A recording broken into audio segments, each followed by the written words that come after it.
All right, so we're diving deep into the Attica prison uprising of 1971 today, Yeah, using the American Scandal podcast on Wondery as our guide. it's a good one. Yeah, and Attica, it wasn't just some isolated incident, right? It really became this symbol Absolutely. of everything wrong with the American prison system. It really did. Yeah, it sparked this huge national debate about prisoners' rights, racial injustice, the whole purpose of prisons, really. It was a watershed moment for sure. Yeah. And what I think is really effective about American Scandal is how they use Yeah, those individual stories. Yeah. Like you meet Joko Omola, right. who was a black inmate transferred to Attica Okay. after he actually led a protest at another prison. Interesting. So he gets to Attica, and he's full of fight, right? Yeah. We push for better conditions. Uh-huh. But Attica just wears him down so quickly. Oh, man. The podcast really does detail those horrific conditions. Yeah. I mean, 1 shower a week, 1 roll of toilet paper a month, It's unbelievable. 6 cents a day for labor. It's hard to believe that was the reality for these men. It really is. And it makes you think, right? Like, was this Yeah. intentional? Oh, absolutely. It was a deliberate system of deprivation designed to control and break people, not rehabilitate them. And the guards. Well, they had absolute power, Right. often using it brutally. Yeah, Amala talks about being beaten numerous times Right. for just minor infractions. It was a constant threat. So it wasn't even just the physical abuse. Yeah. It was this constant degradation. Yeah, it became the fabric of life there. Affecting every aspect of their existence. Absolutely. Makes you wonder how anyone could endure it. Right. And yet they did. And that simmering frustration, it eventually boiled over. It had to. And that's where the Attica Liberation faction comes in. Okay.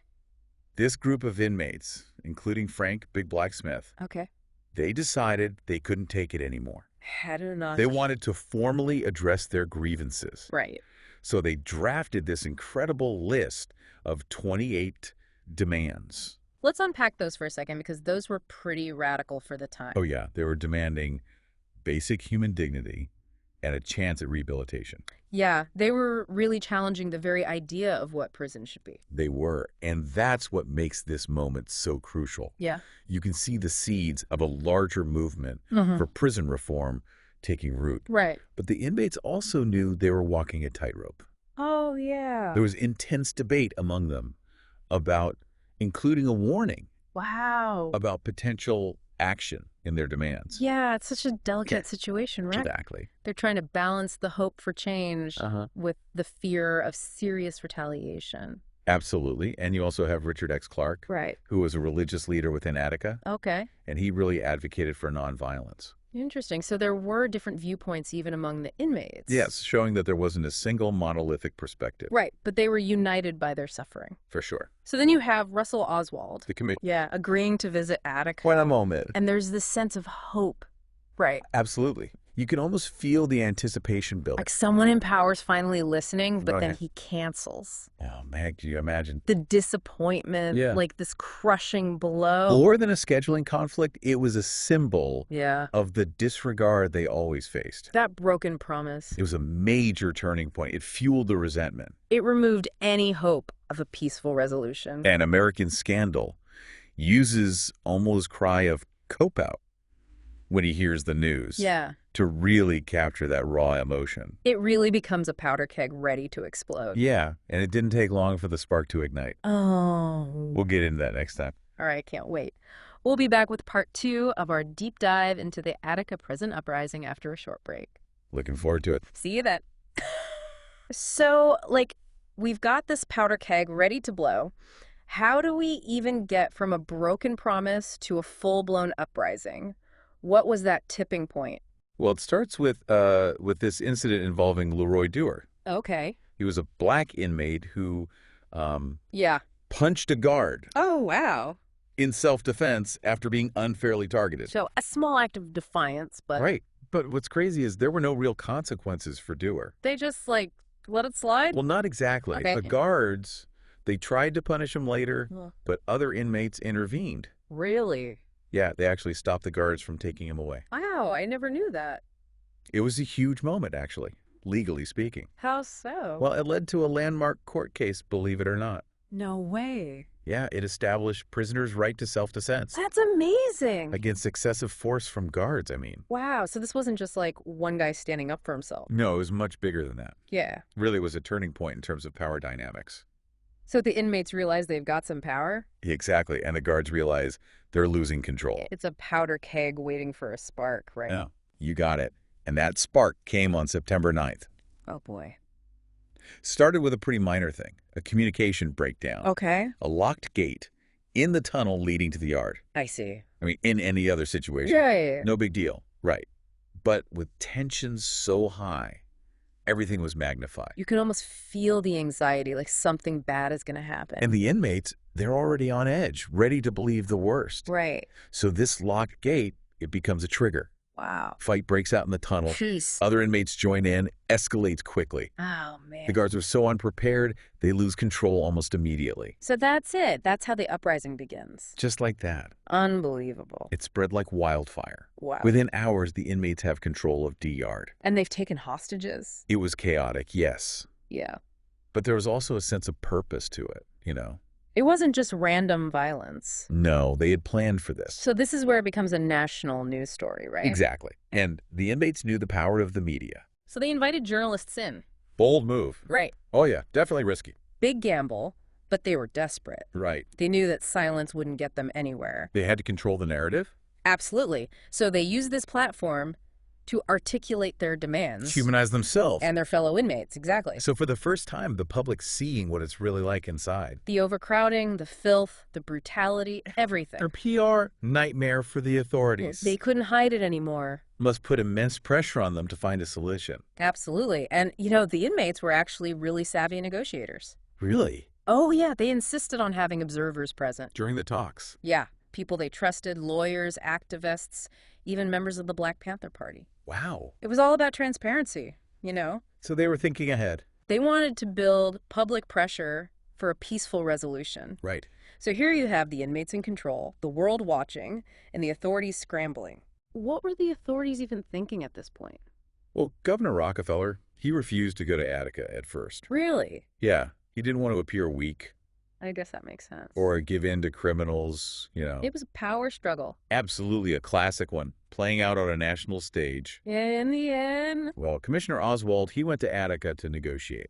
Okay. But the talks, they were really tense. I bet. Both sides digging in their heels. And Oswald, was he willing to compromise at all? He was willing to make some concessions, but some of the demands were non-starters. Like what?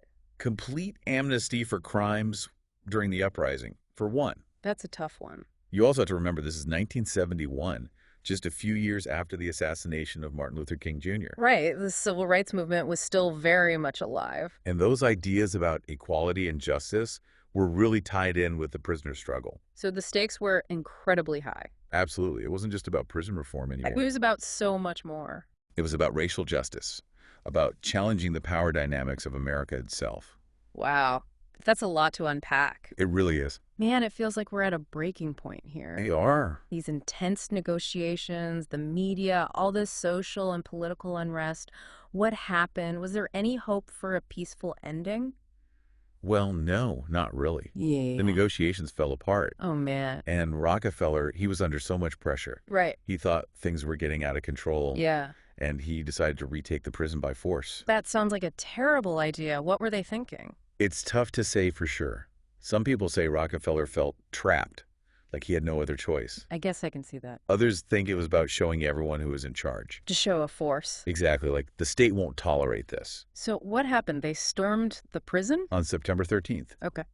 heavily armed state troopers, they went in, firing tear gas, bullets, everything. It was a bloodbath. It was a bloodbath. How many people died? 29 inmates Ah. and 10 hostages. It's hard to believe something like that could happen in America. It's a dark moment in our history. Was anyone held accountable? Well, there were a lot of investigations, Mhm. lawsuits, accusations of cover-up. It was a mess. I bet. Conflicting stories, who was responsible for the hostages. It was chaos. And the survivors. Many of them, inmates and hostages both, Yeah. suffered terribly physically and mentally. All that. And did anything actually change? Sad to say. Yeah. But the core problems, the overcrowding, the awful conditions, the racism, Yeah. they were mostly ignored. That's heartbreaking. So much suffering for nothing. It's tragic. So, was there, like, any lasting impact? Did Attica change anything about prisons? It didn't achieve everything the inmates wanted, Okay.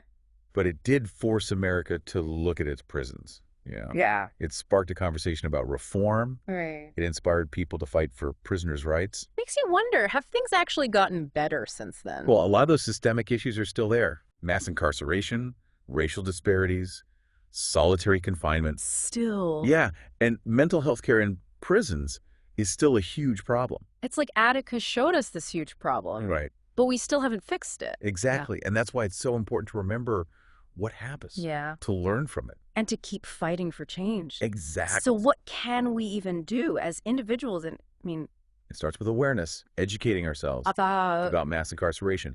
What causes it? okay. Support organizations working on reform, advocate for better policies, Yeah, challenge the narratives that dehumanize prisoners. Those are all important. it's a long road. It is, but Attica shows us that collective action can work. It wasn't just a riot. No, it was a rebellion, Yeah. a cry for dignity, for humanity. It's inspiring, even though it's also tragic. They might not have achieved all their goals, Yeah. but their courage, their fight for a better future, it still inspires people today. Wow. This has been heavy. It has. We've seen the horrors, the bravery, the impact Attica had, It's a reminder that injustice has a human cost. and that we desperately need reform. Absolutely. And that fight's never over. Yeah. We need to stay vigilant, challenge the status quo. And believe in collective action. I think so. Well, thank you for taking us on this journey. My pleasure. It's been tough, but important. I agree. We've got to learn from the past, right? Absolutely. Use it to shape a better future. A future where Attica isn't just a tragedy, but a turning point. That's the goal. Thanks for joining us, everyone. Until next time, keep learning, keep questioning. And keep fighting for a more just world. See you all then.